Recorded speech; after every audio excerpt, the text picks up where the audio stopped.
Supreme court ने अनुसूचित जाति और अनुसूचित जनजाति को लेकर 1 अगस्त को बड़ा फैसला सुनाया। सुप्रीम कोर्ट ने 7 जजों की संवैधानिक पीठ में 6-1 के बहुमत से कहा कि SC/ST कैटेगरी के भीतर ज्यादा पिछड़ों के लिए अलग कोटा दिया जा सकता है। चीफ जस्टिस DY चंद्रचूड़ की अध्यक्षता वाली पीठ ने माना है कि SC/ST आरक्षण के तहत जातियों को अलग से हिस्सा दिया जा सकता है। 7 जजों की बेंच ने बहुमत से ये फैसला दिया है। दरअसल पंजाब में वाल्मीकि और मजहबी सिख जातियों को अनुसूचित जाति आरक्षण का आधा हिस्सा देने के कानून को 2010 में हाईकोर्ट ने निरस्त किया था। हाईकोर्ट के फैसले के खिलाफ सुप्रीम कोर्ट में याचिका दायर की गई। गुरुवार को इस याचिका पर सुनवाई के दौरान सुप्रीम कोर्ट ने आरक्षण को लेकर बड़ा फैसला सुनाया। माना जाता है कि SC/ST कैटेगरी में भी कई ऐसी जातियां हैं जो बहुत ही ज्यादा पिछड़ी हुई हैं। इन जातियों से सशक्तिकरण की सख्त जरूरत है। सुनवाई के दौरान कोर्ट ने कहा कि जिस जाति को आरक्षण से अलग हिस्सा दिया जा रहा है उसके पिछड़ेपन का सबूत होना चाहिए।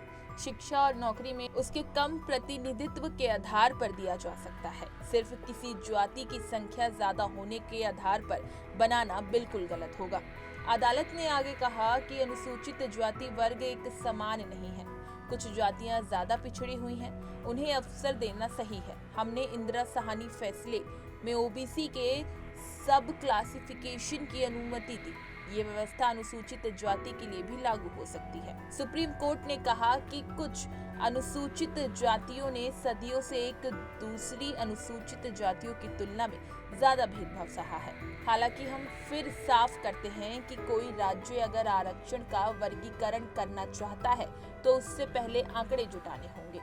अदालत ने कहा कि ये देखा गया है कि ट्रेन के डिब्बे से बाहर खड़े लोग अंदर जाने के लिए संघर्ष करते हैं, मगर जो अंदर जाते हैं वही दूसरों को अंदर नहीं आने से रोकना चाहते हैं। जिन लोगों को सरकारी नौकरी मिल गई है वो भी अभी गांव में मजदूरी कर रहे हैं, उनकी स्थिति अलग है। वहीं आपको बता दें कि हाई कोर्ट ने पंजाब से वाल्मीकि और मजहबी सिख जातियों को अनुसूचित जाति आरक्षण का आधा हिस्सा देने के कानून को निरस्त किया था। इससे सुप्रीम कोर्ट में चुनौती दी गई है। इसी तरह की तमाम खबरों और अन्य अपडेट्स के लिए बने रहिए हमारे साथ और देखते रहिए punjabkesari.com।